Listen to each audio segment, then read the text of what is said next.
আশা করছি সবাই ভালো এবং সুস্থ আছো। তোমাদের কম্পিউটার অ্যাপ্লিকেশন ক্লাস 11-এর ইউনিট 1-এর চ্যাপ্টার 3-তে যেটা রয়েছে কম্পিউটার নাম্বার সিস্টেম। নাম্বার সিস্টেমটা আজ পুরো ক্লিয়ার করব, ঠিক আছে?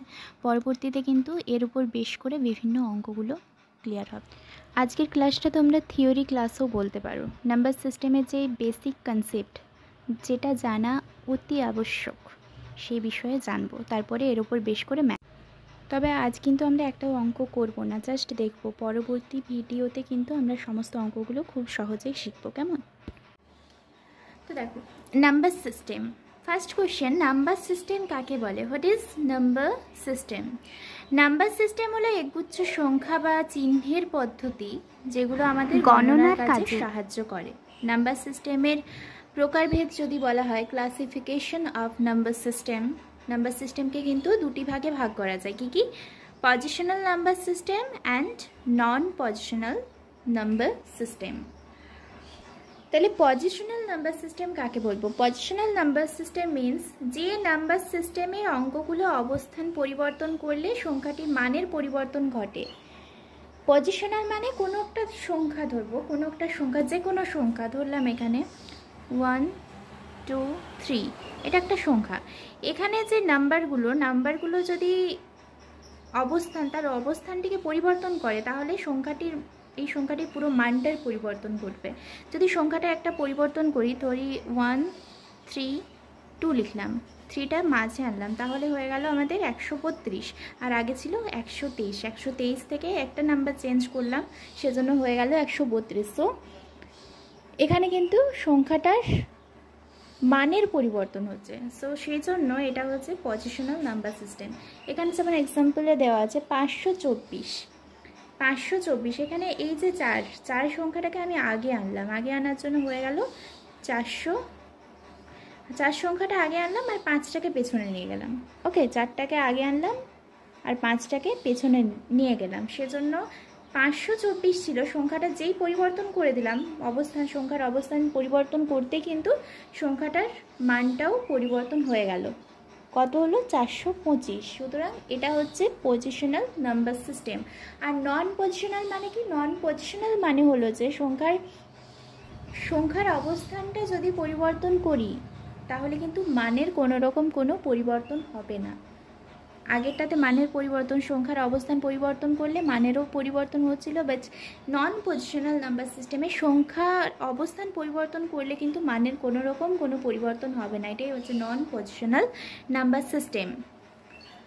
তাহলে নন পজিশনাল নাম্বার সিস্টেম কাকে বলে? যে নাম্বার সিস্টেমের অঙ্কগুলোর অবস্থান পরিবর্তন অবস্থান পরিবর্তন করলে তার মানের কোনো পরিবর্তন ঘটে না, তাকে নন পজিশনাল নাম্বার সিস্টেম বলা হয়। যেমন এখানে যে নাম্বারগুলো হবে সেগুলো কিন্তু রোমান হরফের 1, যেমন 1কে এভাবে লিখতে পারি, 2কে এভাবে, 3কে এইভাবে, 4, 5কে 5টা চিহ্ন এভাবে লেখা যায়। তো এই ক্ষেত্রে যদি আমরা এই সংখ্যাটা এটাকে যদি আমরা এখানে আনি, তাহলে কিন্তু সেই একই জিনিস দাঁড়াচ্ছে, অর্থাৎ মানের কিন্তু কোনো রকম কোনো পরিবর্তন ঘটছে না। সেই জন্য এটাকে নন পজিশনাল নাম্বার সিস্টেম বলা হয়। ক্লিয়ার? নেক্সট জায়গাটা কিন্তু খুব ভেরি ইম্পর্ট্যান্ট। এবার যেটা 4 নম্বর কোয়েশ্চেনে যেটা বলা হয়েছে, কম্পিউটারের সংখ্যা প্রকাশের জন্য নাম্বার সিস্টেমকে কয় ভাগে ভাগ করা হয় ও কী কী? এটা কিন্তু ভিভিআই, ভেরি ইম্পর্ট্যান্ট। তো কম্পিউটার নাম্বার সিস্টেমকে কিন্তু 4টি ভাগে ভাগ করা হয়। কি কি? Binary number system, decimal number system, octal and hexadecimal. Binary, decimal, octal and hexadecimal. তো বাইনারির বেশ কিন্তু 2। কি কি? 0 আর 1, এই দুটোই সংখ্যা, এই দুটো সংখ্যাই হচ্ছে বাইনারি। 0 আর 1 দিয়ে যেই সমস্ত বাইনারি সংখ্যা লেখা হবে সবাই কিন্তু 0 আর 1 দিয়ে লেখা হবে। তো বাইনারি বেস হচ্ছে 2। ডেসিমেলের কত? ডেসিমেলের কিন্তু 10 পর্যন্ত। ডেসিমেলের বেস হচ্ছে 10, 0 থেকে 9 পর্যন্ত। 0 থেকে শুরু করে 9 পর্যন্ত 10টা সংখ্যা আছে। 0 1 2 3 4 5 6 7 8 9, 10টা সংখ্যা আছে 0টাকে নিয়ে। তো এটা হচ্ছে ডেসিমেলের বেস যেটা, সেটা 10। অক্টালের বেস কত? 8। অক্টাল 8 মানে 0 থেকে 7 পর্যন্ত, এটা হচ্ছে অক্টাল। অ্যান্ড হেক্সাডেসিমাল যেটা আছে, হেক্সাডেসিমালের বেস হলো 16।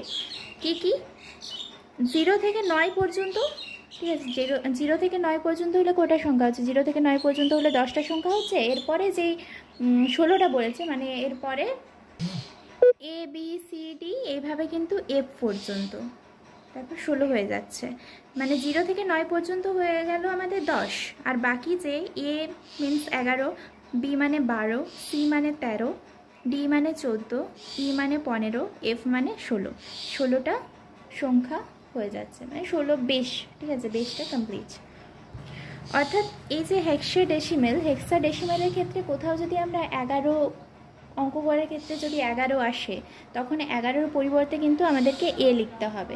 যদি কখনো 12 আসে, 12-র পরিবর্তে আমাদের বি লিখতে হবে। যদি 13 আসে, 13-র পরিবর্তে সি লিখতে হবে। তো এটা অঙ্ক করার সময় বোঝা যাবে। এবার জানবো বেশ কি।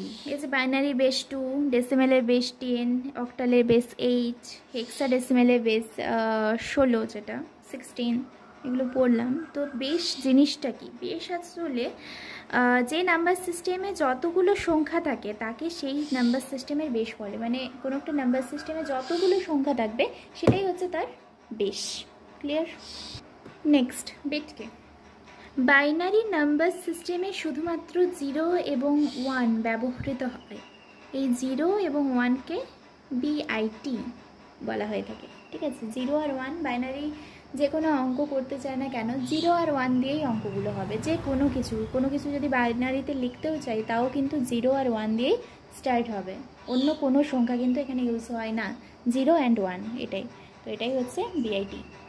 এবার নেক্সট যেটা, নিব্বেল কি।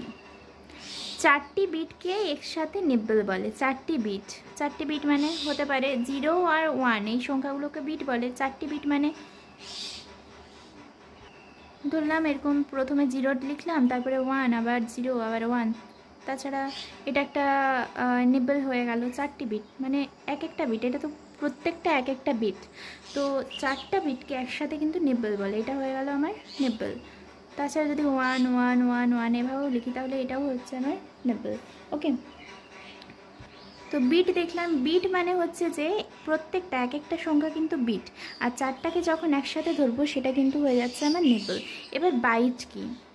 8টি বিটকে একসাথে বাইট বলে। 8টা বিটকে একসাথে বাইট বলবো। 8টা বিট মানে এখানে 4টা ছিল, 8টা বিটকে কিন্তু বাইট বলবো। 8টা বিট মানে এক একটা সংখ্যাকে তো বিট বলা হচ্ছে। এটাই যদি 8বার লিখি, 1 0 1 0 1 1 0 1, কটা হলো? 4 4 8, 8টা হয়ে গেছে। তো এইটা পুরোটা কিন্তু বাইট, ঠিক আছে, পুরোটা কিন্তু বাইট হবে। আর যদি জাস্ট 4টা ধরি, 4টা ধরলে হয়ে যাচ্ছে আমার নিব্বেল। আর এক একটা সংখ্যা করে যদি ধরা হয় সেটা হচ্ছে বিট। এবার এমএসবি কি। এমএসবি কি। কোনো বাইনারি সংখ্যার বাঁ দিকের প্রথমের বিটটিকে বলা হয় এমএসবি। প্রথমের, বাঁ দিকের প্রথমের, যেটা বাঁ দিকের প্রথম বলতে এখানে যে সংখ্যাটা লেখা হয়েছে, 8টা সংখ্যা লেখা আছে, এটা বাঁ দিকে প্রথমে কত আছে? 1 রয়েছে, তাহলে এটা হচ্ছে আমার এমএসবি। এক্ষেত্রে যদি ধরি বাঁ দিকে প্রথমে রয়েছে 1, এদিকটা বাঁ দিক, বাম দিকে আছে 1, 1টা হয়ে যাচ্ছে আমাদের এমএসবি। এবার এলএসবি কি। এলএসবি বলতে কোনো বাইনারি সংখ্যার ডান দিকের শেষ বিটটিকে বলা হয় এলএসবি। ডান দিকের যে শেষ সংখ্যাটা থাকবে সেটাই হচ্ছে এলএসবি। এদিকে ডান দিকের সংখ্যাটা আছে 1, তাহলে 1 হচ্ছে এলএসবি। এক্ষেত্রে ডান দিকের সংখ্যাও কিন্তু 1 দেওয়া আছে। এখানে যদি 0 থাকতো, 1 অথবা 0, এর দুটোর মধ্যে যে কোনো একটা। এখানে যদি 0 থাকতো, 0টা হয়ে যেত আমাদের এলএসবি, আর এখানে 1টা এমএসবি। ক্লিয়ার? এবার এখানে যে সংখ্যাটা আছে 1 0 1 1 0 1 0 1, এই পুরো 8টা সংখ্যা রয়েছে। পুরো 8টা সংখ্যাকে একত্রে কি বলা হয়? পুরো 8টা সংখ্যা একত্রে বলা হচ্ছে বাইট। এবার প্রত্যেকটা যদি এক একটা করে সংখ্যা নিই, এক একটা সংখ্যাকে বলা হচ্ছে বিট, বিআইটি। এক একটা সংখ্যা যদি নিই, এক একটা সংখ্যা করে নিলে বিআইটি, বিট বলা হচ্ছে। এবার প্রত্যেকটা যদি 4টা করে যদি সংখ্যা নিই, এখানে 8টা আছে, 4টা করে যদি সংখ্যা নিই, তাহলে সেটাকে বলা হচ্ছে নিব্বেল। 4টা করে সংখ্যা নিলে কিন্তু নিব্বেল।